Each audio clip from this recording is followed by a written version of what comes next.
এই রোগের উম্মত আমরা, অথচ আজকে আমরা সেই রোগের আদর্শ নাই। বন্ধু, আমি আপনাদেরকে একটুখানি বলে দেই, মৃত্যুবরণ যখন আপনি আমি করব, পাপী মানুষগুলো ইন্তেকাল যখন করবে, এদিকে দেখান, মানুষ যখন ইন্তেকালের সময় হয়, একটা গাছ আছে বন্ধু, তওবা নামে একটা গাছ। এই গাছের মূলগুলো উপরের দিকে, ডালপালা পাতাগুলো বন্ধ নিচের দিকে। ওই গাছের পাতায় পাতায় আপনার আমার নাম লেখা আছে, হায়াত আছে। আসমানে 40 দিন আগে মানুষটা মৃত বলে ঘোষণা হয়ে যায়, দুনিয়াতে 40 দিন পর্যন্ত মানুষটা বেঁচে থাকে। ওই যে তওবা গাছের পাতা বন্ধক ঝরে যায়, যেই ব্যক্তিটা জাহান্নামী হবে, ওই ব্যক্তিটার প্রাণ পাখি বের করার জন্য বন্ধন যখন আসবে, আসার সময় তাদের জন্য প্রাণ পাখি বের করার আগে আল্লাহর পক্ষ থেকে ফেরেশতারা বন্ধু কুদরতি চট নিয়ে আসে, বলে হুজুর কেন গো, পাপী লোকেদের আত্মাটা বের করার পরে তো দুর্গন্ধ বের হয়, এই জন্য এটাকে কুদরতি চট দিয়ে বন্ধ করিয়ে ফেলা হয়। জোরে জোরে কন্যা নাউজুবিল্লাহ। চট চেনেননি? চট, সালার চট, বেতের চট, পাতলা। আল্লাহর হাবিব বলে দিয়েছেন, একটা পাপী লোকের আত্মা থেকে এত বেশি দুর্গন্ধ বের হয়, গোটা পৃথিবীর পানিগুলো ইন্তেকাল করার পরে, সবগুলো প্রাণীকে এক জায়গায় রাখার পরে যে দুর্গন্ধ বের হবে, এই দুর্গন্ধের চাইতে ভয়ঙ্কর দুর্গন্ধ হলো একটা পাপী লোকের আত্মা। জোরে জোরে কন্যা নাউজুবিল্লাহ।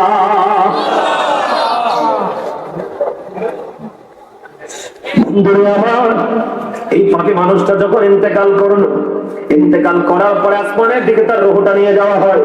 রূহটা যখন নিয়ে যাওয়া হয়, ফেরেশতারা বন্ধু দরজাটা খুলে ফেলে, আসমানের দরজা খুলে যখন দেখে দুর্গন্ধযুক্ত আত্মা, সঙ্গে সঙ্গে বন্ধু তার জান্নাত আসমানের দরজা আবার বন্ধ করে দেয়। জোরে জোরে কন্যা নাউজুবিল্লাহ।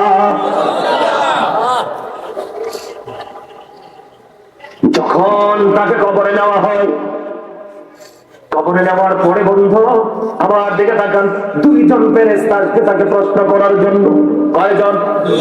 2 জন ফেরেশতা আসবে। ও বন্ধু, এই 2টা ফেরেশতার স্কিন হবে ব্ল্যাক, কালো। কি হবে? কথা বলেন। কালো হবে দেখতে, তাদের চোখগুলো হবে বন্ধু নীল। পাপী মানুষগুলো থেকে কষ্ট যখন করা হবে বন্ধু, 3টা, কয়টা? তাকে প্রশ্ন করা হবে, সে বলবে লা আদরি। তাকে প্রশ্ন করবে, সে বলবে লা আদরি। তাকে প্রশ্ন করবে, সে বলবে লা আদরি। সে কিছু জানে না, কিছু জানে না, কিছু জানে না বন্ধু। তখন সঙ্গে সঙ্গে গায়ের থেকে আওয়াজ আসবে, মাটি, মাটিরা। ওই মাটি পাপিষ্ঠ সারাটা জীবন জমিনের উপর থেকে কত অন্যায় করেছে, কত অপরাধ করেছে, জীবনে কোনোদিন কোনো আলেম ওলামাকে মূল্যায়ন করে নাই। তারা যখন কোরআন হাদিসের কথাগুলো বলেছে গ্রহণ করে নাই। মাটি, মাটি রে, এমন ভাবে তুমি তাকে চাপ দাও। ও বন্ধু পুঠিয়ার মানুষ, ও পুঠিয়ার আমার ভাই, আমার বাবা গো, মা, মা গো, আমি আমার বোনদেরকে দেখে দেখে বলতে চাই, হৃদয় খুলে শোনো, কত ভয়ঙ্কর হবে বন্ধু এই কবর। মাটি তাকে বন্ধু এমন ভাবে চাপ দিবে, চিৎকার করবে, হাহাকার করবে, কেউ নাই রে সেদিন, কেউ বন্ধু তোমার পাশে থাকবে না। কারণ এই কারণে কেউ বন্ধু পাশে থাকবে না, আমার রাসূল আগে জানিয়ে দিয়েছেন, আল কমারু রুজতুম মিন রিয়াদিল জান্নাতি ওয়া ফুরাতুম মিন হুফরিন নার। আমার রাসূল বলে দিয়েছেন, কবরটা জান্নাতের একটা বাগান হবে। কারো কারো জন্য কবরটা হবে প্যারাডাইস, আবার কারো কারো জন্য কবরটা হবে বন্ধু ভয়ঙ্কর হেল। কারো জন্য কবর জান্নাত, আবার কারো জন্য বন্ধু জাহান্নাম। এমন ভাবে মাটি চাপ দিবে বন্ধু, মানুষ কিন্তু একবারে মরবে, 2বার মরার সুযোগ নেই। কবরে যাওয়ার পর পরে সে আবার পুনরায় জিন্দা হয়ে যাবে। হাদিস শরীফের মধ্যে এসেছে, একটা হাড় বন্ধু আরেকটা হাড়ের মধ্যে ঢুকে যাবে। চিৎকার করতে থাকবে, হাহাকার করতে থাকবে, কিন্তু সেদিন তার ডাকে সাড়া দিবে না। তার কারণ হলো বন্ধু, আমি আপনাদেরকে একটু আগে বলেছিলাম, কোরআন শরীফের 19 পারা সূরা শুআরা 88 নম্বর আয়াতে আল্লাহ বলেছেন, ইয়াউমা লা ইয়ানফাউ মালু ওয়ালা বানুন। আপনার ধন সম্পদ সন্তান সম্পদ একটাও কাজে লাগবে না। কেন কাজে লাগবে না? সূরা ইউনূসের 44 নম্বর আয়াতে আল্লাহ বলেছেন, ইন্নাল্লাহা লা ইয়াজলিমুন নাসা শাইয়্যান ওয়ালাকিন্নান নাসা আনফুসাহুম ইয়াজলিমুন। আল্লাহ বলে দিয়েছেন কোরআন শরীফের সূরা ইউনূসের 44 নম্বর আয়াত, আল্লাহ বলেছেন আল্লাহ বান্দার উপর জুলুম করে না, বান্দা নিজের উপর জুলুম করে। আল্লাহ বলেছেন আল্লাহু লা ইউহিব্বুজ জালিমিন, যারা জালেম, যারা অত্যাচারী, আল্লাহ অত্যাচারীকে বন্ধু পছন্দ করে না, ভালোবাসে না। আল্লাহ বলেছেন ওয়ামানি যালিমিনা মিন আনসার, জালেম যখন বিপদে পড়ে যাবে ও বন্ধু তাদের জন্য কোনো সাহায্যকারী আমার আল্লাহ রাখে না। এই দুনিয়ার মধ্যে বিপদে পড়লে বন্ধু ঘুষ দিয়ে বিপদ পার হওয়া যায়, পার হওয়া যায় কিনা? আপনারা দেখবেন আপনাদের এলাকায় আছে কিনা জানি না, বাংলাদেশের বিভিন্ন পাড়ায় পাড়ায় ঘুষখোর বিচারক আছে। কথা কয় না কেন? ন্যায়টাকে অন্যায়, অন্যায়টাকে ন্যায় করে ফেলে। চা কপি 500 টাকার নোট, বিকল্প রাস্তা খুঁজে পাওয়া যায়। কেন বললাম? কিন্তু ওপারে বিকল্প কোনো রাস্তা নাই। আল্লাহ বলেছেন ইন্না বাতশা রাব্বিকা লাশাদীদ, আল্লাহর ধরা বড় শক্ত, আল্লাহর পাকড়াও বড় কঠিন। আল্লাহ বলেছেন ইন্নাল্লাহা সারিউল হিসাব, Allah is going to take account, Allah হিসাব গ্রহণে অত্যন্ত দক্ষ। আল্লাহ ধরবে খুব কিভাবে? শক্ত হবে। কথা বলেন না কেন? আমরা যদি কোনো মার্কেটে বা সবনেতে বা দোকানে সিসি ক্যামেরা লাগাই, ভয়ে আমরা সেই সীমানায় যাই না। কিন্তু বন্ধু এই দুনিয়ার ক্যামেরার ফুটেজ ধ্বংস করা যায়, ডিমোলিশ করা যায়, নিশ্চিহ্ন করা যায়, তারপর আমরা এত ভয় পাই। কিন্তু আপনার আমার দুই কাঁধে চির অমর সিসি ক্যামেরা আছে। কথা বলেন না কেন? জানেন না ক্যামেরার খবর? আল্লাহ কোরআনে বলেছেন ওই ক্যামেরার নাম হলো ওয়া ইন্না আলাইকুম লাহাফিজিন কিরামান কাতিবিন। আছে না নাই? আরো যারা বলেন তাহলে আল্লাহ ধরছে খুব শক্ত ভাবে। কবরে চলে গেছেন তো আর তো পাওয়ার খাটানোর জায়গা নাই, ঠিক কিনা বলে? বন্ধুরে আমার, শুধু এখানেই বন্ধু ক্ষান্ত নয়, আল্লাহ বলেছেন লা ইয়ামুতু, people will not die that day, সেদিন মানুষগুলো মরতে পারবে না।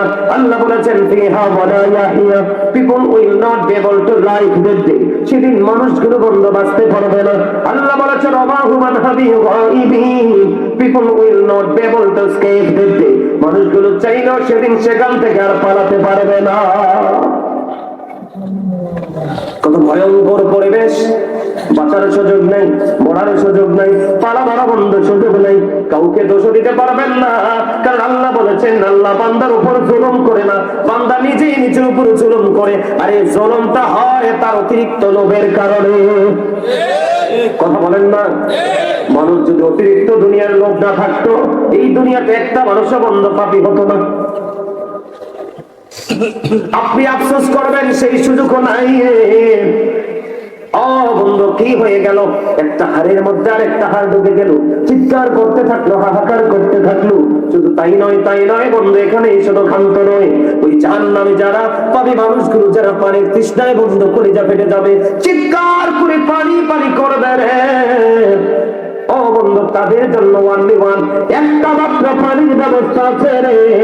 ওই পানিটা হবে উত্তপ্ত গরম পানি। এই পানিটা কেমন আগুন দিয়ে বন্ধ ফোটানো হবে? এই দুনিয়ার আগুন থেকে জাহান্নামের আগুনটা 69 গুণ বেশি পাওয়ারফুল। কেমন আগুন হবে জানেননি? জাহান্নামের আগুনটাকে আল্লাহ 1000 বছর বন্ধ তাপ দিলেন, আগুনের রং হয়ে গেল বন্ধ সাদা। আরো 1000 বছর তাপ দিলেন, রং হয়ে গেল বন্ধ লাল। আরো 1000 বছর তাপ দিয়েছে, আগুনের রং হয়ে গেছে বন্ধ কালো। এক এক করে 3000 বছর বন্ধ তপ্ত করে আগুন বরাদ্দ করে রেখেছে শুধুমাত্র পাপী লোকদেরকে আগুনে পোড়ানোর জন্য। সবচেয়ে বেশি কম যারা যাব হবে রে, সবচেয়ে বেশি কম যারা যাব হবে, তাকে আগুনের একটা জোড়া জুতা পরিয়ে দেওয়া হবে। বলেন না, কয় জোড়া জুতা? একটা জোড়া জুতা। মাথার মগজটা কুরবানির ঈদের দিনের গোস্তের পাতিলের মতো বিয়ে বাড়ির গোস্তের পাতিলের মতো, অথবা অনেক যে বড় শীত, কনকনে শীত, শীতের দিনে কিন্তু আপনাদের এলাকায় মা বোনেরা চুলায় গরম পানি করে না? দেখবেন অতিরিক্ত ঠান্ডা পানির সাথে মিশাইতে হলে অতিরিক্ত গরম লাগে, টকবক টকবক করে পানিটা যেভাবে উঠরায়, ঠিক তেমনি ভাবে পাখি লোকের মাথার অবস্থা উঠতে থাকবে, কিন্তু মরতে পারবে না। না ইয়ামুতু, মরণ নাই, ফিহা ওয়ালা ইয়াহিয়া, বাঁচাও নাই, ওমা হুমান হাবি গায়িবিন, ওখান থেকে পালাবার কোনো সুযোগ নাই, দৌড় দিবেন। ইন্না বাতশা রাব্বিকা লাশাদীদ, আল্লাহ ধরে ফেলেছে খুব শক্ত করে। আল্লাহু আকবার বলেন না? কি করবে মানুষ সেদিন? সম্পদ কোনো কাজে, ধন সন্তানও কোনো কাজে। আর এখনকার সন্তান তো আরো কাজে লাগতো না, কিন্তু দুনিয়ায় কাজে লাগে না, আখিরাত তো দূর দূরে। কেউ ভুল বলছি? এখনকার বাচ্চা কাচ্চা দুনিয়ায় তো কাজে লাগে না, ম্যাক্সিমাম বাচ্চা কাচ্চা মানুষ মা বাবার কথা শোনে না, শোনে কথা বলেন, শোনে, সালাম দেয় না, ইসলাম তো নাই। কন্টিনিউ আসতে মোবাইল, আর এই মোবাইলের মাধ্যমে তারা ইহুদিদেরকে তাদের হৃদয়ে ঢুকিয়ে ফেলেছে। ইহুদিরা হলো, আল্লাহ কোরআনে বলেছেন, ইন্নাল কাফিরিনা কানু লাকুম আদুব্বুম মুবিনা, the heretics are the eternal enemy of the believers. ইমানদারদের প্রকাশ্য শত্রু হলো বেঈমান কাফেরেরা। সুরসুর কন্যা নাউজুবিল্লাহ। বন্ধুরে আমার দিকে তাকান বন্ধু, শুধু এখানে একান্ত নয়, জাহান্নামীদের জন্য আযাবের শেষ নাই বন্ধু। একটা খাবার জাহান্নামীদের জন্য বরাদ্দ আছে, আযাবের খাবার, যেটাকে বলা হয় জাক্কুম, কাঁটাযুক্ত বিষাক্ত ফল। এই মুহূর্তে যদি ফুটিয়ার জমিনে যদি রে একটা ফোঁটা জাক্কুম যদি এই মুহূর্তে ফুটিয়ার জমিনে পড়ে, আমার রাসূল বলছেন গোটা পৃথিবীর মাটি অবন্ধ তাৎক্ষণিকভাবে বিষাক্ত হয়ে যাবে। কিয়ামত পর্যন্ত কেউ চেষ্টা করলেও এই জমিনে কোনোদিন কোনো ফসল ফলাতে পারবে না। এই খাবার জাহান্নামীদের জন্য বরাদ্দ। জাহান্নামীরা খেতে থাকবে, অবন্ধ চিৎকার করতে থাকবে, কিন্তু বাঁচতে পারবে না, মরতে পারবে না, পালাতেও পারবে না। জোরে জোরে করলে একবার নাউজুবিল্লাহ। শুধু এখানে ক্ষান্ত নয়, ও বন্ধু, শুধু এখানে ক্ষান্ত নয়, রাসূল জানিয়ে দিলেন রে জাহান্নামী যারা বন্ধু, তাদের কত ভয়ঙ্কর অবস্থা। তারা জাহান্নামী যারা হবে, তাদের জন্য আরেকটা খাবার বরাদ্দ, যেটাকে বলা হয় বন্ধু তিনাতুল খাবার। ইয়া রাসূলুল্লাহ, ইয়া হাবিবাল্লাহ, নবী গো, এই তিনাতুল খাবারটা কি গো নবী? আমার রাসূল বললেন, এই তিনাতুল খাবারটা হলো আরেকটা জাহান্নামীর নিংড়ানো রক্তপোষ। জোরে জোরে কন্যা নাউজুবিল্লাহ। ঘামের গন্ধেই তো কাছে দাঁড়ানো যায় না, আর রক্তপোষ খেতে দেওয়া হবে, খেতে হবে। খাবো না বলার কোন সুযোগ নেই। নাউজুবিল্লাহ বলেন না, আরো জোরে বলেন। সম্মানিত উপস্থিতি, এই পৃথিবী থেকে সূর্যটা 9,13,00,000 মাইল দূরে। সূর্যের আলো পৃথিবীতে আসতে সময় লাগে মাত্র 8 মিনিট 20 সেকেন্ড। প্রতি সেকেন্ডে 1,86,000 মাইল বেগে পৃথিবীর দিকে ছুটে আসে। 9,13,00,000 মাইল দূর থেকে অনেক আবরণ ভেদ করে আসে। আমরা কিন্তু কি করতে পারি না, সহ্য করতে পারি না। ঠিক আছে, ঠিক কি করতে পারি না, সহ্য করতে পারি না। কিন্তু কিয়ামতের দিন 100 হাত উপরে থাকবে সূর্য। কি করবো সেদিন? উপায় আছে? কথা বলেন না, উপায় আছে? বন্ধরে কত ভয়ঙ্কর হবে।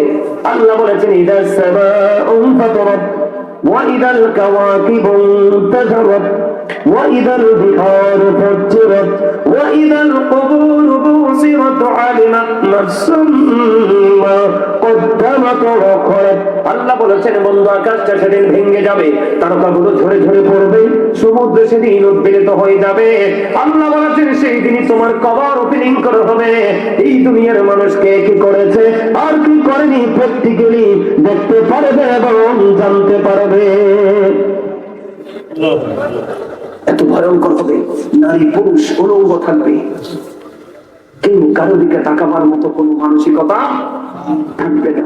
একটা গর্ভধারিণী মা বাচ্চা প্রসব হওয়ার আগেই তার সন্তান দুনিয়াতে আসবে, গর্ভপাত হয়ে যাবে, সেটা টেরও পাবে না। এত ভয়ঙ্কর হয়ে যাবে, মানুষগুলো মাতাল হয়ে যাবে, অথচ তারা কেউই নেশা করে নাই, করবে না, অথচ তাদের অবস্থা মাতালের মতো হয়ে যাবে। লিখিত দপ্তর মানুষ যেমন করে গুটিয়ে নেয়, ঠিক তেমনি ভাবে আল্লাহ সেদিন সবকিছু গুটিয়ে নেবে। সম্মানিত উপস্থিতি, আলোচনা করবো বন্ধু, আমার দিকে তাকান, একটুখানি দেখেন।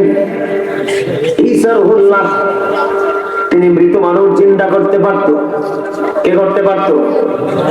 ঈসা নবীর নাম শুনেছেন না আপনারা? আমাদের নবীর আগে পৃথিবীতে তিনি ছিলেন ঈসা রূহুল্লাহ। তিনি পৃথিবীর বুকে বন্ধ বাবা ছাড়া এসেছেন। ঈসা রূহুল্লাহ পৃথিবী থেকে জিন্দা করতে পারত। ওনার কাছে একটা বরকতময় আশা ছিল, লাঠি ছিল। কুষ্ঠ রোগীকে মেসেজ দিয়ে দিলে কুষ্ঠ রোগ ভালো হয়ে যেত। সুবহানাল্লাহ বলেন না? অন্ধ লোককে মেসেজ দিলে তার দৃষ্টি শক্তি ফিরে এসে যেত। একবার উনি কি করলেন, উনি সঙ্গীদের তিনি একটা মেষ তিনি কি করলেন, ভক্ষণ করলেন। উনি এই মেষটাকে জব করে তিনি ভক্ষণ করলেন, কিন্তু ভক্ষণ করার পূর্বে তিনি বললেন, একটা হাড় এবং একটু একটু চামড়া তোমরা অন্য কোথাও ফেলে দিও না। যেটুকু হাড় এবং যেটুকু চামড়া আছে, এই চামড়া এবং হাড় খাওয়ার পরে সবগুলো এক জায়গায় রেখে দিও। পুরো মেষের গোস্ত তারা খেয়ে ফেললো। ভক্ষণ করার পরে ঈসা রূহুল্লাহর হাতে যে লাঠি আছে, লাঠি দিয়ে মেসেজ করে দিয়ে বললো, যা যা তুই তোর পালে চলে যা, হাড় এবং চামড়া থেকে আবার পরিপূর্ণ মেষ হয়ে পালে চলে যায়। সুবহানাল্লাহ বলেন না? তিনি এমন একজন আল্লাহর নবী ছিলেন বন্ধু, তিনি মরা মানুষ জিন্দা করতে পারতেন। ওনার মধ্যে আল্লাহ রাব্বুল আলামিন অনেক মর্যাদা দিয়ে দিয়েছে। একদিন ওনার কাছে একজন বেঈমান আসলেন, এসে বললেন, ওগো আল্লাহর নবী, ওগো আল্লাহর নবী, আপনি তো মৃত মানুষ জিন্দা করতে পারেন, আপনি পুরনো কোন মৃত ব্যক্তিকে জিন্দা করতে পারবেন কি? আপনি তো মৃত ব্যক্তিকে জিন্দা করতে পারেন,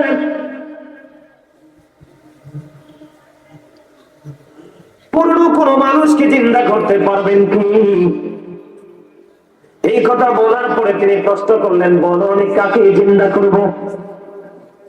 বলতেছেন, তুমি নূহ আলাইহিস সালামের ছেলে শামকে তুমি জিন্দা করবে। নূহ আলাইহিস সালামের ছেলে শামের কাছে চলে গেলেন। কোথায়? তার কবরে। আর কবরের কাছে যখন দিয়ে গেলেন, ঈসা রূহুল্লাহ গিয়ে তাকে ডাক দিলেন। ডাক দেওয়ার পরে বন্ধু, ওই নূহ আলাইহিস সালামের ছেলে শাম তিনি জিন্দা হয়ে গেল। জিন্দা হয়ে যাওয়ার পরে এবার দেখা গেল তার এই দাড়িগুলো, চুলগুলো পাইকা সাদা হয়ে গেছে। ওনাকে প্রশ্ন করা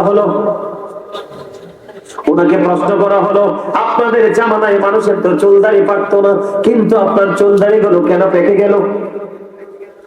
তিনি বললেন, আমার মনের মধ্যে এমন ভয়, এমন আতঙ্ক তৈরি হয়েছে, আমার কাছে মনে হয়েছে আজকে জানি কিয়ামত কায়েম হয়ে যাবে। খেয়াল করেন, ঈসা রূহুল্লাহ বলল, আপনি যে মৃত্যুবরণ করেছেন আপনার বয়স কত? ওই আমি যে মৃত্যুবরণ করেছি, আমার মৃত্যুবরণের বয়স হলো 4000 বছর। এবার ওনাকে প্রশ্ন করা হলো, মৃত্যুটাকে আপনি কেমন পেয়েছেন? ওই নূহ আলাইহিস সালামের ছেলে শাম একটা ডাক দিয়ে বললেন, ওগো নবী, নবী গো, আমি মৃত্যুবরণ করেছি 4000 বছর হয়েছে, আমি সব কিছু ভুলে গেছি, এখনো পর্যন্ত আমি মৃত্যুর যন্ত্রণা বলতে পারি না।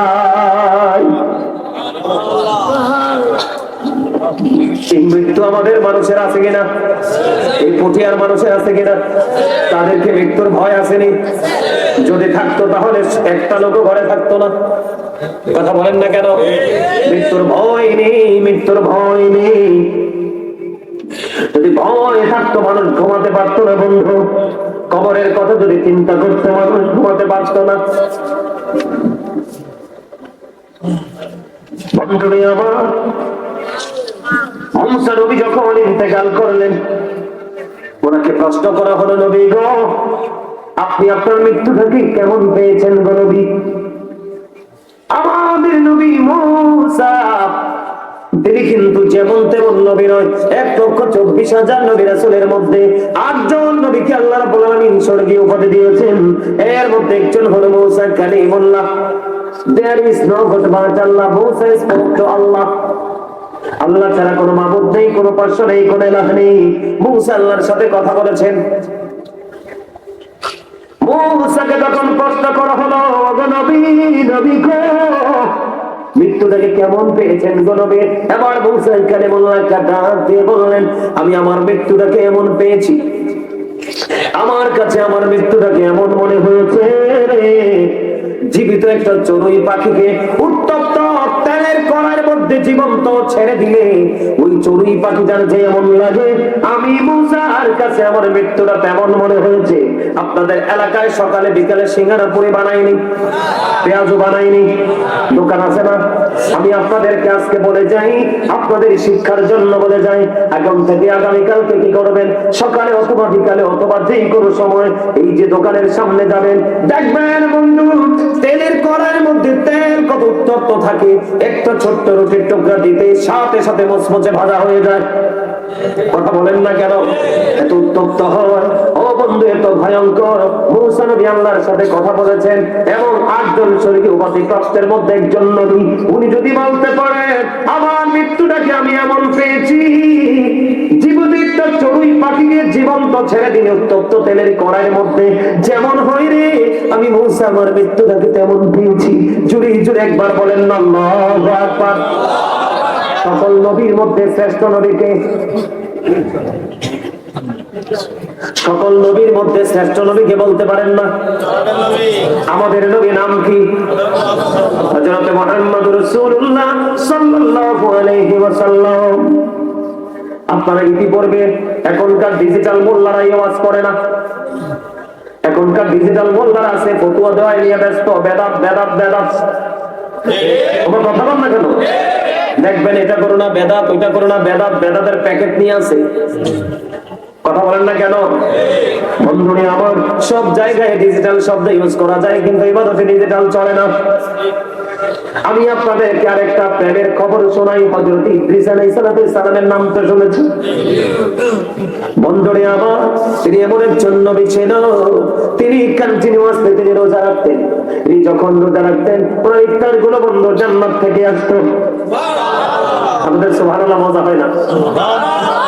আপনারা সুবহানাল্লাহ মজা করে বলেন, কারণ আল্লাহ দুর্বল ইমানদারের চাইতে শক্তিশালী ইমানদারকে বেশি পছন্দ করে। আল্লাহর কাছে দুর্বল ইমানদারের চাইতে শক্তিশালী ইমানদার বেশি গ্রহণযোগ্য। এখানে মাশাআল্লাহ ভালো মানুষ আছেন, কবনা তো আপনারা আওয়াজ দিলে তো এই পুরো বাগানটা মুখরিত হয়ে যায়। আওয়াজ করে কোন সুবহানাল্লাহ, আর যারা বলেন সুবহানাল্লাহ। ঘুম চলে আসছে, আলোচনা কি বন্ধ করে দেব নাকি শুনবেন আরো? শোনার দরকার আছে না? কারণ মাহফিল তো প্রতিদিন হয় না, বছরে একদিন, একটা রাতের কিছু অংশ। এইটুকু সময় যদি আমরা আল্লাহ রাসূলের জন্য কুরবানি করতে না পারি, তাহলে মুখ দেখানোর রাস্তা আসেনি? আছে? আমার দিকে তাকার বন্ধ, অত্যন্ত শিক্ষণীয় বিষয়। তিনি যখন রোজা রাখতেন, ইফতার গুলো বন্ধ জান্নাত থেকে আসতো, অবশিষ্ট যেগুলো ছিল সবগুলো আমার কান চলে যেত জান্নাতে। সুবহানাল্লাহ বলেন না? একদিন চলো এক ব্যক্তির সুরতে আজরাইল আসলেন ইদ্রিস আলাইহিস সালামের সাথে দেখা করার জন্য। যখন তাদের ফার্স্ট দেখা হলো, ইদ্রিস আলাইহিস সালাম ওনাকে জান্নাতে খাবার খাইতে বললেন। উনি বললেন না না, আমি এগুলো খাবো না। ইদ্রিস আলাইহিস সালামের সন্দেহ হলো, অনেক আলাপ আলোচনা হলো, অনেক লম্বা ঘটনা। আমি ভুল জায়গাটা একটু বলবো, কারণ আমার মূল আওয়াজ কিন্তু রয়ে গেছে। আপনাদেরকে অ্যাক্টিভ করার জন্য, বোঝানোর জন্য, আপনাদের মানসিকতাটাকে একটু নরম করার জন্য। ও বন্ধু, ওয়াজ শুধু শুনলে হবে না, আপনার মধ্যে কি করতে হবে? আপনার মধ্যে কন্ডিশন তৈরি করতে হবে। আমি কোন ওয়াজটা শুনবো, কোনটা মানবো, কোনটার উপর দাঁড়িয়ে থেকে আমার জীবন পরিচালনা করব। ও বন্ধু, সবাই জানে নিঃসন্দেহে মরতে হবে। All man will die. সকল মানুষকে মরতে হবে। আজরাইল যখন আসবে, just time, no complain, no argument. আজরাইল যখন আসবে, কোনো এক্সকিউজ কিন্তু গ্রহণ করা হবে না, কোনো ধরনের অজুহাতে কিন্তু আজরাইল আপনাকে ছেড়ে যাবে না। যেদিন আসবে ওই দিনই আপনার জীবন শেষ। আপনাদেরকে আমি বন্ধু কেমন করে বুঝাইলে বুঝবেন আমি জানি না। আপনারা আজকে যারা আসতে আসেননি শুধুমাত্র দুনিয়ার প্রেমের কারণে, দুনিয়ার লোভের কারণে, দুনিয়ার বিলাসিতার কারণে এবং অনেকেই কৃপণতা এবং অহংকারের কারণে যেখানে একটা জামিয়ানা দিছে যাই কি লাভ হবে, কোন না কোন কারণে তো আসেন নাই। এর মধ্যে মূল হলো দুনিয়ার প্রেম। আমি ঘুমিয়ে যাব, আগামীকালকে সকালবেলা কাজে যাব, কিন্তু মনে রাখেন ঘুমিয়েছেন ঠিকই, আপনি উঠবেন কিনা এটার সিদ্ধান্ত আমার মালিকের কাছে। কথা বলেন না কেন? আপনি ঘুমাইতে গিয়েছেন ঠিকই, ও বন্ধু ঘুমিয়ে আর মরণের সমান। মুরব্বীরা বলে না ঘুমানোর পরে কিন্তু প্রাণ পাখি আপনার মধ্যে থাকে কিনা, এটা ঘুরে। কথা কয় না কেন? উঠবেন কিনা মালিক সিদ্ধান্ত করবে, আপনাকে উঠাবে কিনা না চিরনিদ্রায় ঘুম পাড়িয়ে দেবে। যারা দুনিয়ার জন্য পাগল হয়ে গেলেন, মসজিদ মাদ্রাসা দিনের গোলামি বাদ দিয়ে দিলেন, তাদেরকে আমি বলে দিয়ে যাই, ও বন্ধু পুঠিয়ার আমার ভাই আমার বাবা গো, আমি আমার মা বোনদেরকে ডেকে ডেকে বলে দিতে চাই গো, কোরআন শরীফে সূরা আলে ইমরানের 185 নম্বর আয়াতের শেষ অংশে আল্লাহ বলে দিয়েছেন, ওমাল হায়াতুদ দুনিয়া ইল্লা মাতাউল গুরুর। এই দুনিয়ার ভোগ, এই দুনিয়ার বিলাসিতা, এই দুনিয়ার সব কিছু হলো একটা ধোঁকা। যারা আল্লাহ রাসূলকে বলে শুধু দুনিয়া নিয়ে ব্যস্ত আছে, আরো ভয়ঙ্কর খবর শোনেন বন্ধু। কোরআন শরীফের 19 পারা সূরা শুআরা 88 নম্বর আয়াতে আল্লাহ বলেছেন, ইয়াওমা লা ইয়ানফাউ মালু ওয়ালা বানুন। আল্লাহ রাব্বুল আলামিন জানিয়ে দিয়েছেন ওই দিন, যেই দিন আপনার ধন সম্পদ সন্তান সন্ততি কোনোটাই আপনার কোনো উপকারে আসবে না। ও পুটিয়ার মানুষ, যেই সন্তানের জন্য, যেই সম্পদের জন্য নিজের সোনালী দিনকে অনিশ্চিত ভবিষ্যতের দিকে তুমি ঢেলে দিয়েছো, এই সম্পদ এবং সন্তান একটাও ফিউচারে তোমার কোনো কাজে আসবে না। এই জন্য আমি আপনাদেরকে আজকে আলোচনা শোনাচ্ছি বন্ধু। এখানকার মানুষ সাদা সিধা সরল মনে হওয়ার কথা ছিল, কিন্তু এখানে এসে দেখলাম যথেষ্ট গরল আছে। যদি গরল না হতো এখানে মানুষের এরকম বড় ভিড় হতো। যাও তুমি সেই দিকে যাই না। ইদ্রিস আলাইহিস সালাম প্রতিদিন তিনি রোজা রাখতেন, জান্নাত থেকে ইফতার আসতো, অবশিষ্ট ইফতার করার পরে যা আবার জান্নাতে রিটার্ন চলে যেত। একদিন মৃত্যুদূত আজরাইল আসলেন দেখা করার জন্য, অনেক কথোপকথন হলো। হওয়ার পরে ইদ্রিস আলাইহিস সালাম প্রশ্ন করলেন, আপনি কে, আমাকে পরিচয় দেন। ওই আমি দুনিয়ার কোনো মানুষ নই গো নবী, আমি হলাম মৃত্যুদূত আজরাইল। ইদ্রিস আলাইহিস সালাম বললেন, আপনি কি মৃত্যুদূত আজরাইল? কয় হ্যাঁ। কয় তাহলে আমার কি মৃত্যুর সময় হয়ে গেছে? না না না না নবী গো, না না না, আপনার মৃত্যুর সময় হয়নি গো নবী। তাহলে তুমি আমার কাছে কেন এসেছো? কয় আপনার সাথে আমি প্রেমের বন্ধন লাগাতে এসেছি, আপনার সাথে আমার একটা বন্ধন তৈরি করতে এসেছি। এবার আল্লাহর নবী ইদ্রিস আলাইহিস সালাম ডাক দিয়ে বললেন, তুমি যদি আমার সাথে বন্ধন তৈরি করতে চাও তাহলে তুমি আমার কিছু শর্ত মানতে হবে। কই কি গো নবী? কই আমাকে প্রথমে তুমি মৃত্যুবরণ করাতে হবে, তার মানে মরণ দিতে হবে। আল্লাহু আকবার বলেন না। কেউ কি ইচ্ছে করে মরণ চায়? ইদ্রিস আলাইহিস সালাম বললেন, আমার সাথে সম্পর্ক করতে হলে 5 শর্ত হলো, 5 কন্ডিশন হলো, আমাকে মরণ দিতে হবে। ওগো নবী, আপনার তো মৃত্যুর সময় হয়নি, কেমন করে মৃত্যু দেব? এবার কয় আল্লাহর সাথে থেকে তুমি আলাপ আলোচনা করে ব্যবস্থা করো। আল্লাহু আকবার কয় নবী, আর যদি বলেন আল্লাহু আকবার। বিপদ ব্যাপারটা কি সহজ মনে করছে? এটা কি কখনো সহজ ভাবা যায়? এমন ইদ্রিস আলাইহিস সালাম একটা ডাক দিয়ে বললেন, নবী। তিনি কিন্তু আল্লাহর নবী, তিনি ডাক দিয়ে বললেন, আজরাইল রে, শুধু আমাকে মরণ দিলে হবে না, আমার মৃত্যুর পরে আমাকে আবার জীবন দিতে হবে। আজরাইল তো আশ্চর্য হয়ে গেছে, কি ঘটনা? একবার মৃত্যু দিব, আবার জীবিত করব? কই রে আজরাইল, শুধু জীবন দিলে হবে না, আমাকে একবার জান্নাত জাহান্নাম দেখাতে হবে। শুধু জাহান্নাম দেখালে হবে না, আমাকে একবার জান্নাত দেখাতে হবে। যখন জান্নাতের কথা বলল, এবার আজরাইল দেখে দেখে বলে, নবী, নবী গো, আপনি কথা দেন গো, আপনি জান্নাত দেখার পরে ফিরে আসবেননি। আপনারা ওয়াজ বুঝেন না? সুবহানাল্লাহ, এখনো মজার হয় না। আপনি কি করছেন? এতক্ষণ কিন্তু পাল্টা কোনো জবাব নেই, কিন্তু এখন কি বলছে? আপনি কথা দেন জান্নাত দেখে ফিরে আসবেন নি। সুবহানাল্লাহ বলেন না, তাহলে বোঝা যায় এটা কত মধুর জায়গা। আমার বন্ধু কি হলো? আল্লাহকে বললেন, আল্লাহ গো, তোমার নবী তো মরতে চায়, কয় হ হ হ, মরণ দিয়ে দাও। বন্ধু, কেন আপনাদেরকে এখানে নিয়ে আসলাম? ওনার মৃত্যু দেওয়া হলো বন্ধু, জীবন বের করে দেওয়া হলো। উনি মৃত্যুবরণ করলেন, মৃত্যুবরণ করার পরে আবার পুনরায় ওনাকে আবার দেহের মধ্যে জীবন দেওয়া হলো। জীবন দেওয়ার পরে এবার ওনাকে প্রশ্ন করা হলো, নবী নবী গো, আপনার যে মৃত্যুবরণ করেছেন, আপনার যে মরণ হয়েছিল, আপনি আপনার মৃত্যুটাকে কেমন পেয়েছিলেন? ইদ্রিস আলাইহিস সালাম একটা ডাক দিয়ে বললেন, আমার কাছে আমার মরণটা এমন মনে হয়েছে, জীবন্ত একটা প্রাণীকে জীবন্ত অবস্থায় তার মাথা থেকে পা পর্যন্ত চামড়াটা তুলে ফেললে, অথবা পা থেকে মাথা পর্যন্ত চামড়াটা তুলে ফেললে একটা প্রাণী অথবা একটা মানুষ যেমন কষ্ট পায়, আমি নবী ঠিক তেমন কষ্ট পেয়েছি। জোরে জোরে একবার বলেন না আল্লাহু আকবার। অথচ একজন নবী, তিনি রোজারা গ্রেফতার আসে জান্নাত থেকে। ওনার বক্তব্য যদি এমন হয়, আপনার দুনিয়ার মানুষের অবস্থা কেমন হবে? এই যুগের মানুষের মতো দুষ্ট মানুষ আর যুগে আগে ছিল না। কথা বলেন না কেন? বন্ধু দেখেন, এরপরে ওনাকে জাহান্নাম দেখানো হলো, ফিরে আসলেন। জান্নাতে যখন গেলেন, খেয়াল করেন, জান্নাতে প্রথমবার ঢোকার সময় তিনি জুতাগুলো খুলে ঢুকছে। যাওয়ার পরে জান্নাত একটু বিচরণ করলো, জান্নাত বিচরণ করে বন্ধু বাইরে আসলেন, কারণ ওই আজরাইলকে কথা দিয়েছে তিনি বাইরে আসবেন। এবার তিনি কি করলেন? ও বন্ধু, বাহির থেকে জুতাগুলো নিয়ে আবার জান্নাতে ঢুকে যায়। এবার আল্লাহ নবীকে ডাক দিয়ে বললেন, আজরাইল নবী গো, আপনি না কথা দিয়েছেন জান্নাত থেকে বাইরে আসবেন, আবার গেলেন কেন গো নবী?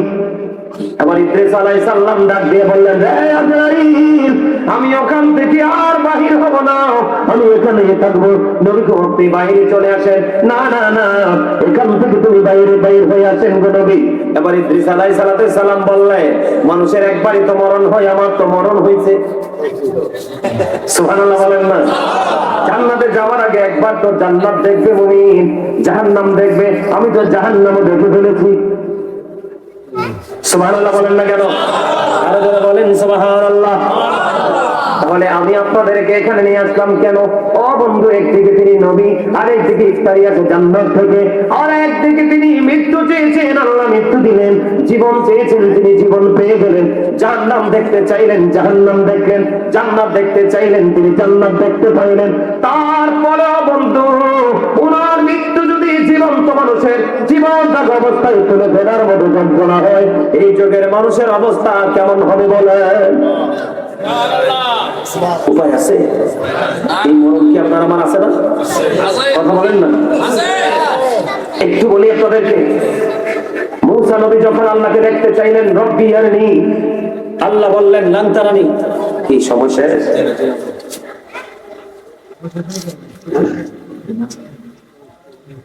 কষ্ট শেষ হয় নাই। আমরা দুজনে কথা বলে আমি ডরাই, বাবুরে যে বোমাটার ইন্টারনেট বৃষ্টি আসেনি কোনো কথা বলে কেন? বুঝতে পারছেন? আপনাদের ব্রেনে কিছু ঢুকাচ্ছেন, ঢুকতেছে। আমার নবীর চাইতে আল্লাহর কাছে প্রিয় তো আর কেউ ঠিক না বলেন? মূসা আল্লাহকে দেখতে চাইলেন, আল্লাহ দেখা দিল না, ডাইরেক্ট না করে দিছে। টোটালি তাকে ইগনোর করলেন আল্লাহ। আর আপনার আমার পরে রাসূল আল্লাহকে দেখতে চাইনি রে। আল্লাহ রাব্বুল আলামিন নিজেই তো দাওয়াত করেছেন আল্লাহর বাড়িতে। সুবহানাল্লাযী ইয়াসরা বি'আবদিহি বাইনাম মিনাল মাসজিদিল হারাম ইলাল মাসজিদিল আকসাল্লাযী বারাকনা হাওলাহু লিনুরিয়াহু মিন আয়াতিনা।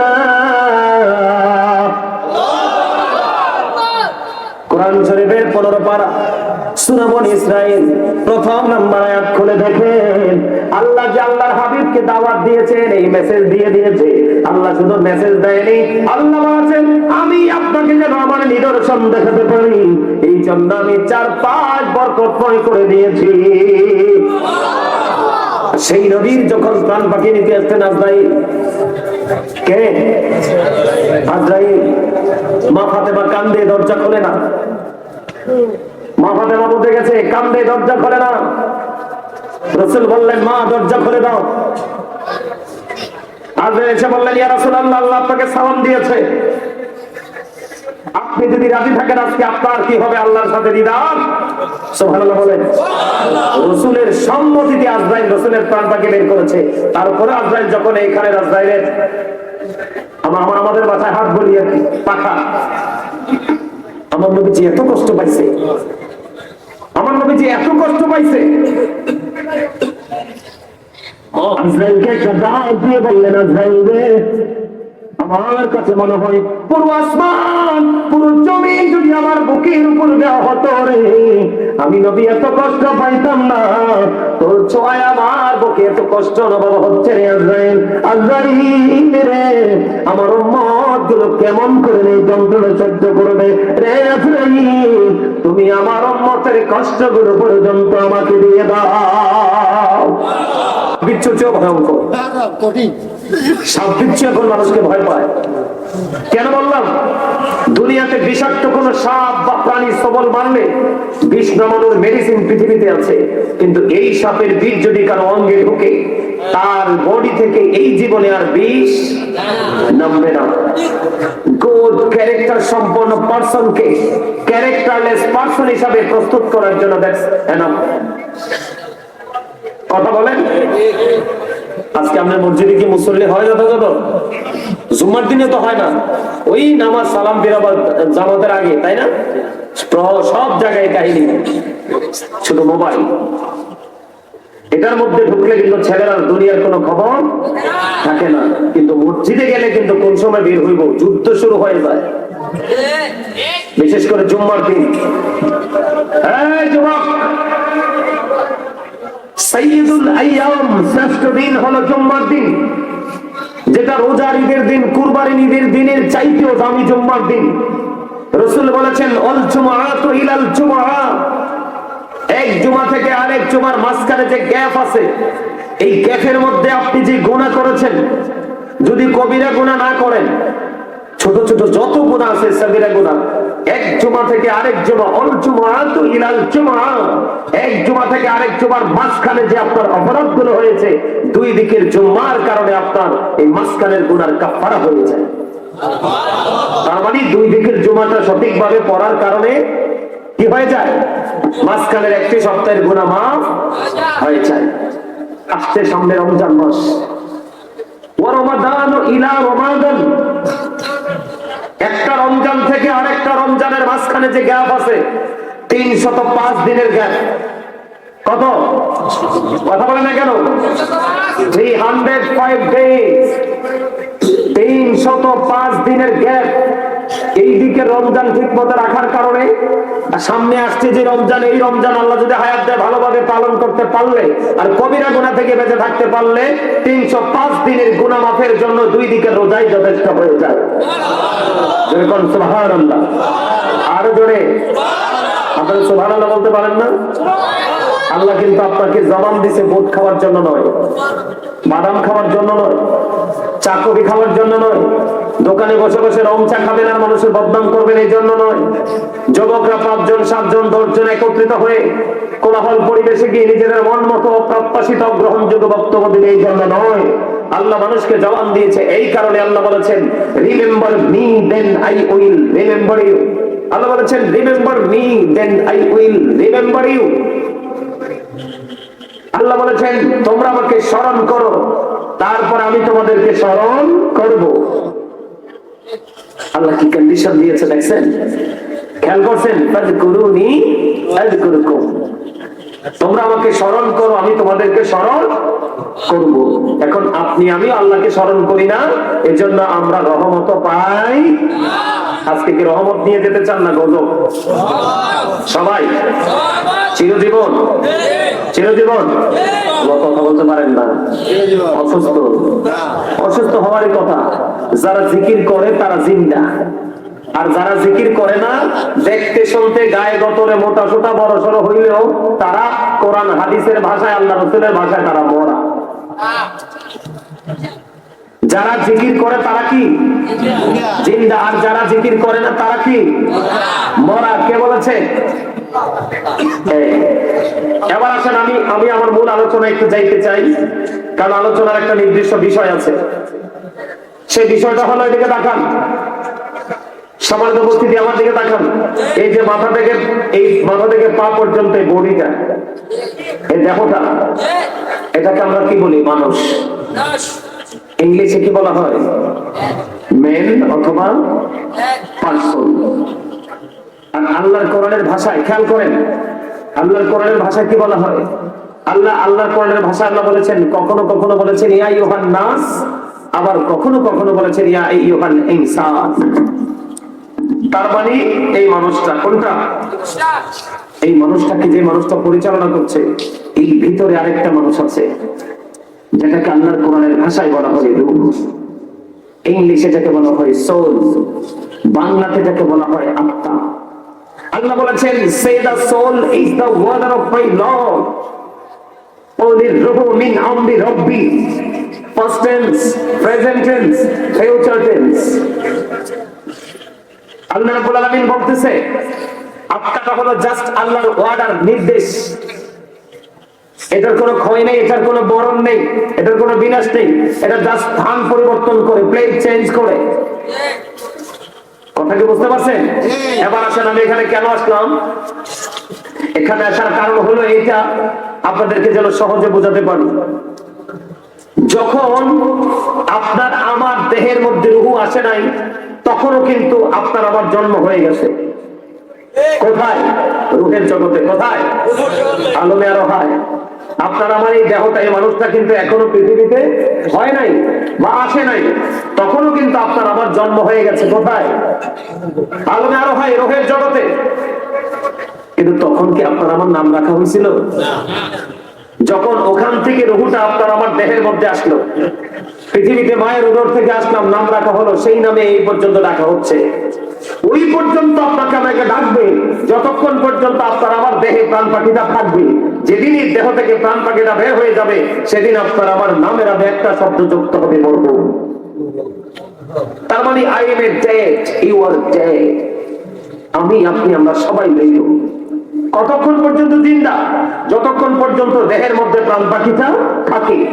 যখন পাখিটা বের হয়ে যায়, তখন কিন্তু আপনার আমার আর কোনো দাম নেই। যত ঝড়, যত তুফান, যত বৃষ্টি আসো, আপনাকে আপনার আপন স্বজন কবরে নিয়ে রাখবে।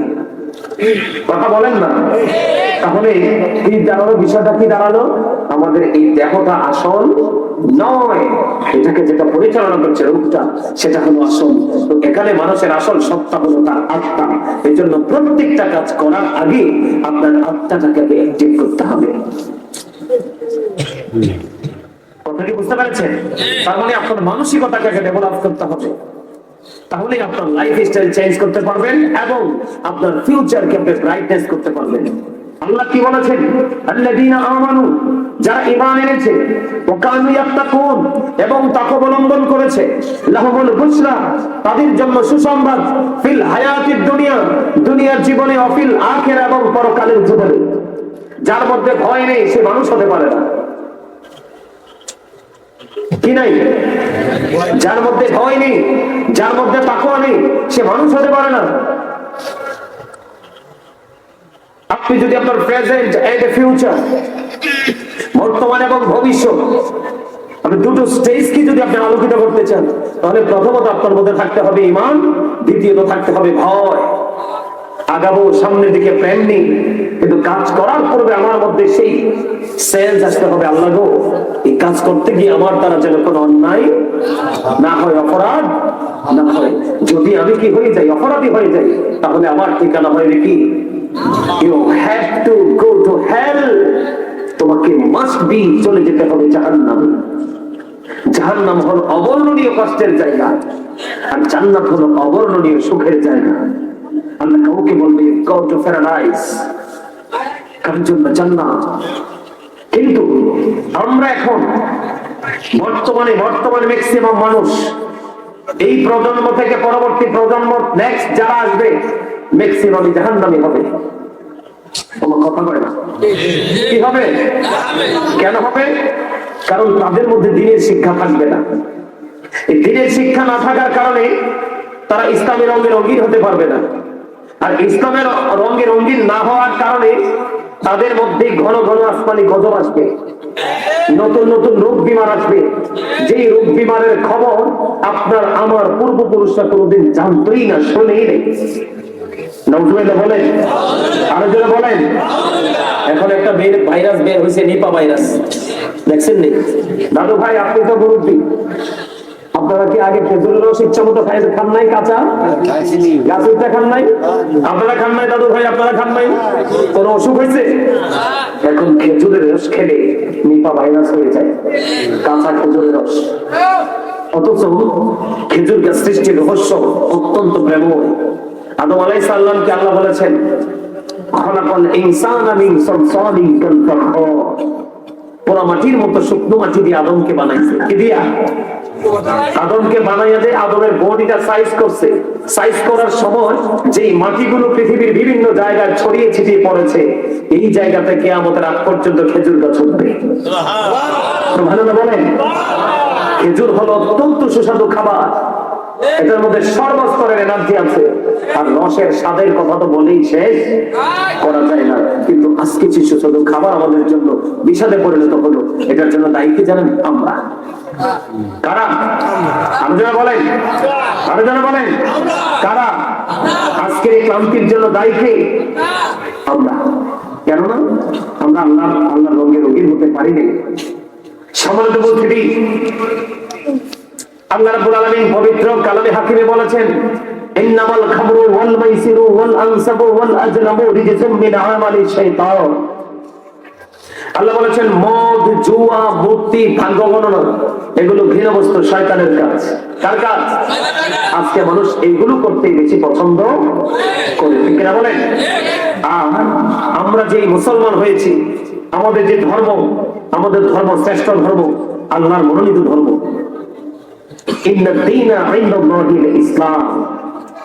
Islam is not only a religion but also complete code of life. আপনার আমার পরিপূর্ণ এবং পূর্ণাঙ্গ জীবন ব্যবস্থা আছে ইসলামের মধ্যে। আজকে আপনারা যদি পরিপূর্ণ ইসলামের প্রেম মর্যাদা বুঝতেন, তাহলে আজকে আপনাদেরকে আবারও বলছি, আপনাদেরকে জান্নাতি মেহমানের মতো মনে হতো। কারণ আপনারা এখন আর সাধারণ মানুষ নন, আপনারা সবাই জান্নাতের মেহমান। সুবহানাল্লাহ বলেন, আরো জোরে বলেন, আরো জোরে। যারা জান্নাতের বাগানে আছে, জান্নাতের মেহমানদের জন্য জান্নাতি প্রথম খাবার হলো সুবহানাল্লাহ। কারণ ভাত খাইলে দেহে শান্তি মিলে, জিকির করলে রুহে শান্তি মিলে। আজকে আপনি রুহকে শান্ত করার জন্য এসেছেন। কাকে? দেহকে না। দেহটাকে জাসাজকে ইউজ করেছেন, ব্যবহার করেছেন।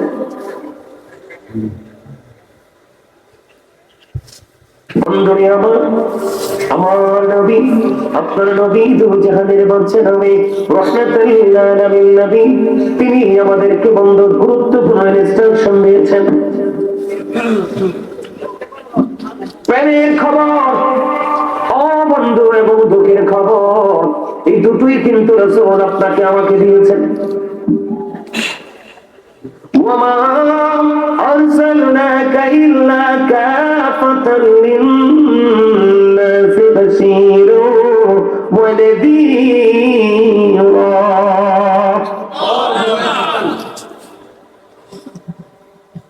আল্লাহ রাব্বুল আলামিন জানিয়ে দিয়েছেন, বন্ধু, আল্লাহর হাবিব আপনার আমার কাছে এসেছেন, আল্লাহ রাসূল আপনার আমার কাছে এসেছেন সুসংবাদদাতা এবং ভয় প্রদর্শক হিসাবে। কি ওমা আরসালনাকা, আল্লাহ রাব্বুল আলামিন আরসালনাকা দ্বারা কি বুঝাইছে? পাঠাইছে। কি করেছেন? ওমা আরসালনাকা ইল্লা কাফাতাল লিন্নাস। আল্লাহ রাব্বুল আলামিন আল্লাহর হাবিবকে মানব জাতির নিকট পাঠিয়েছে বাশীরাও ওয়া নাযীরা, সুসংবাদদাতা এবং ভয় প্রদর্শক হিসাবে। যারা আল্লাহ রাসূলের কথা মেনে চলবেন তাদের জন্য বরাদ্দ হবে জান্নাত, আর যারা আল্লাহ রাসূলের কথা অমান্য করবেন তাদের ঠিকানা হবে বন্ধ জাহান্নাম। আমি আজকে আপনাদেরকে নিয়ে অবন্ধ জাহান্নাম নিয়ে একটু আলোচনা করব, কবর এবং হাসর নিয়ে একটু আলোচনা করব। একটু শুনতে রাজি আছেন নি? আরো জোরে বলেন। একটু শোনার দরকার আছে না নাই? কারণ এই কারণে করব, এখনকার মানুষের মন পাথরের চাইতেও শক্ত। মৃত্যুর কথা তার একেবারে ভুলেই গেছে। এই জন্য মানুষ চুরি করতে, ডাকাতি করতে, পরের কলিজায় অন্যের অন্যজনের কলিজায় আগুন দিতে, সুদ খেতে, ঘুষ খেতে, চুরি ডাকাতি করতে মানুষ ভয় পায় না। আপনাদের এদিকে সুদ আসেনি? আছে? আছে না? কি করে আছে? সত্যি বলে নাই, সত্যি সুদ আছে আপনাদের? সব আছে? নাউজুবিল্লাহ বলেন।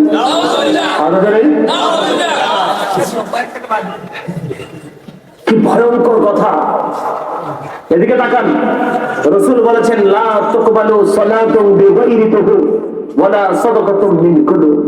পবিত্রতা ছাড়া ইবাদত কবুল হয় না, হালাল টাকা না হইলে দানও কবুল হয় না।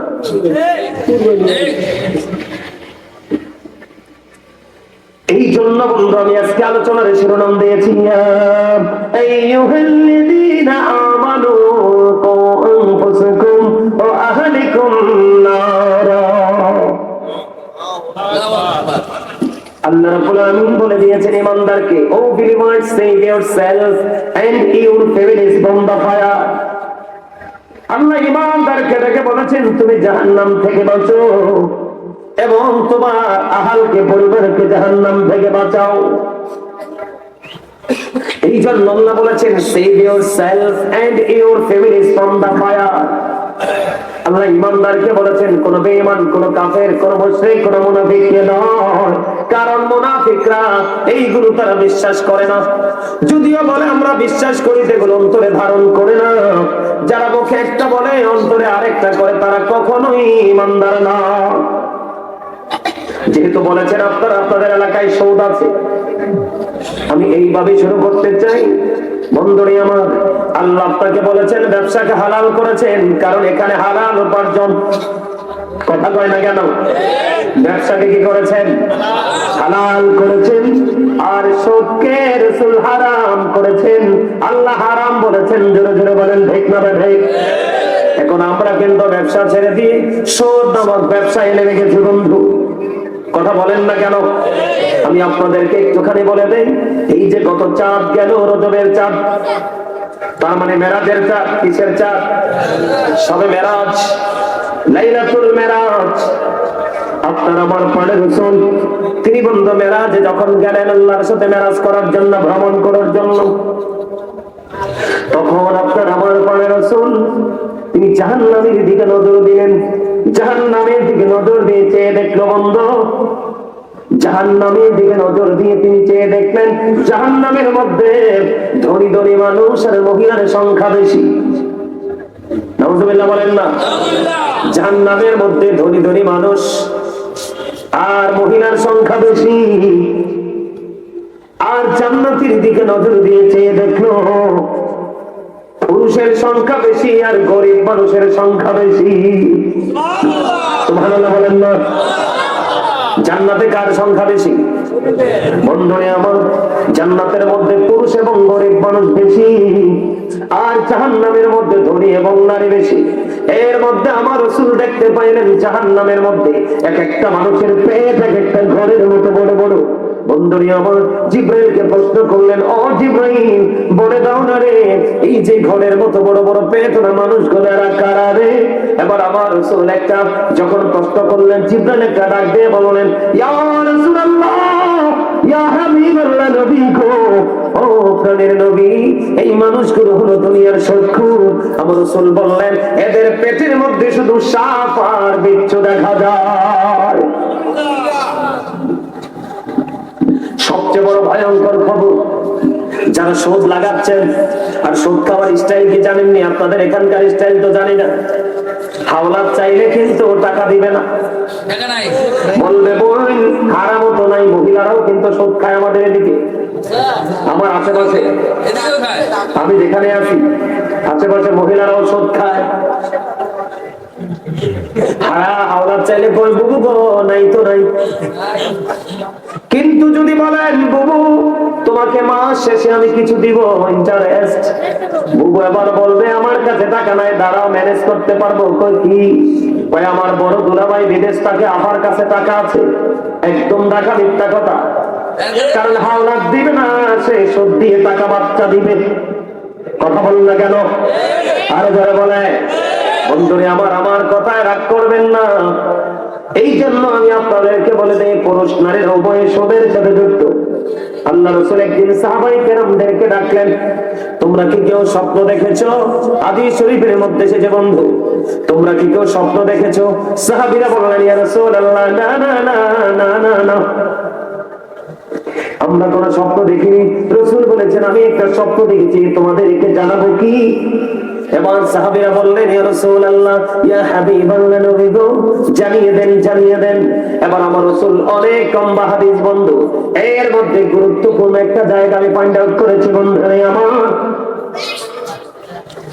আমার রাসূল একটা ডাক দিয়ে বললেন, আমার কাছে দুইজন আগন্তুক আসলো, এসে বললো, ইয়া রাসূলুল্লাহ চলেন, আপনাকে নিয়ে ভ্রমণ করব। আমি ঘুরতে গেলাম, অনেকগুলো দৃশ্য আমি দেখেছি রে, অনেকগুলো দৃশ্য আমি দেখতে পেলাম। এর মধ্যে একটা দৃশ্য আমি দেখতে পেলাম, একটা মানুষ রক্তের নদীর মধ্যে সাঁতার কাটে। নাউজুবিল্লাহ বলেন না। একটা মানুষ রক্তের নদীর মধ্যে সাঁতার কেটে কেটে বন্ধু তিনি কোলে আসতে চায়। আবার আরেকজন বড় বড় পাথর নিয়ে বন্ধু নদীর কোলে দাঁড়িয়ে আছে।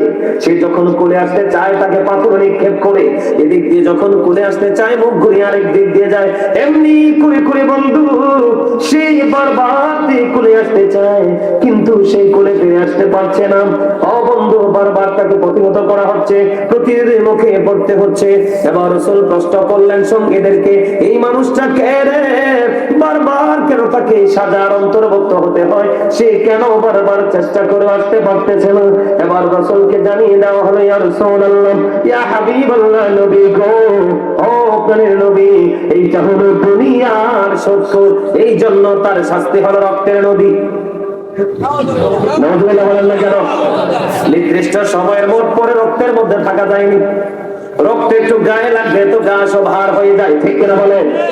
বিশেষ করে আমার এই হাদিসের অংশ বিশেষ মনে রাখবেন, কুরবানির ঈদের সময় মানুষ পশু জবাই করার পরে মাটির নিচে কিন্তু বন্ধ সবকিছু পুঁতে দেয়, তারপরেও মানুষ দুর্গন্ধে 2-4 দিন পরে হাঁটতে পারে না, পানি এবং ব্লিচিং ছিটিয়ে দেয়, ঠিক কিনা বলেন?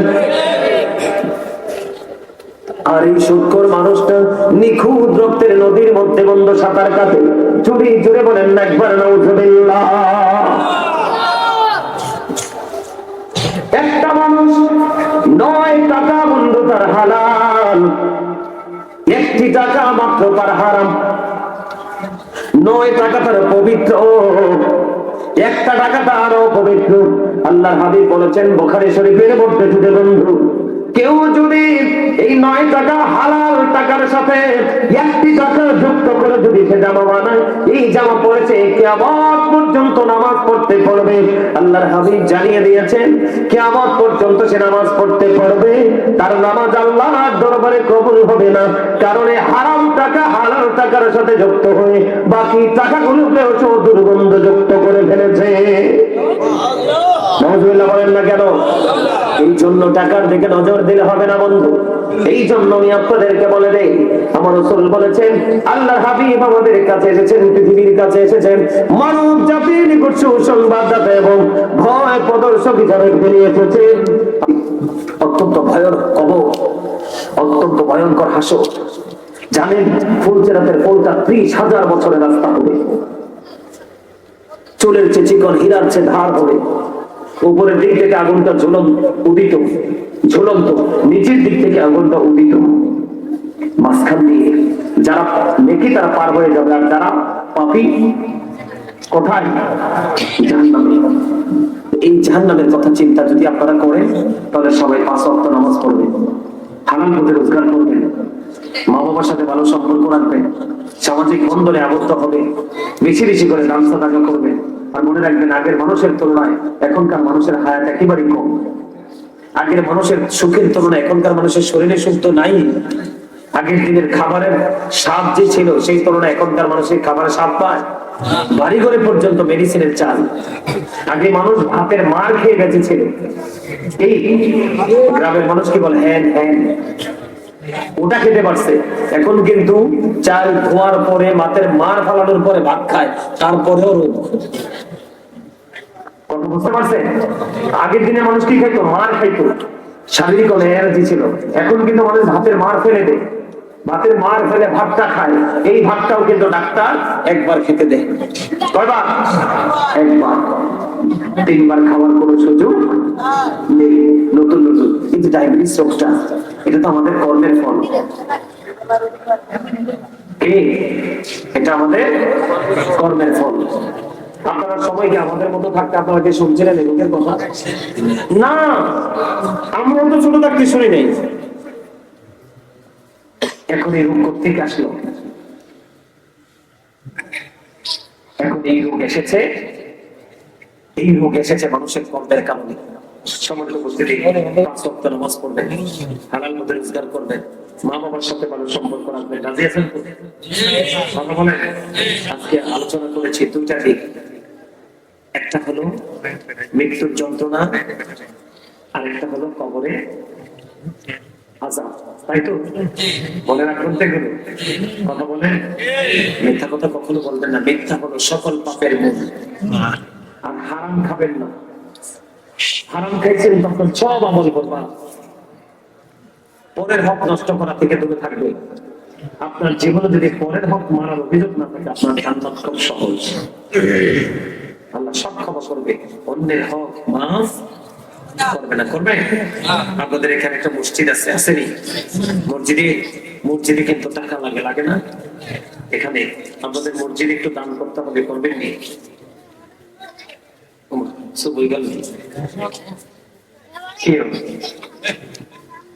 মসজিদ একা একা চালান যায়? আমি কি বলেছি? ইমান এবং আমলের খবর যাইতে হবে, বললাম না? কথা বলেন না? আমলের মধ্যে তো একটা আমল হলো আল্লাহর রাস্তায় দান করা। কি করা? এই আল্লাহ সূরা বাকারাতে কি বলেছেন? আল্লাযীনা ইউমিনুনা বিল গায়বি ওয়া ইউকিমুনাস সালাতা ওয়া মিম্মা রাযাকনাহুম ইউনফিকুন। এদিকে তাকান। আল্লাহ রাব্বুল আলামিন বলেছে, এই সাবধানী ওরাই কারা যারা অদৃশ্যে বিশ্বাস করে এবং সালাত কায়েম করে। আল্লাহ বলেছেন ওয়া মিম্মা রাযাকনাহুম ইউনফিকুন। আল্লাহ বলেছে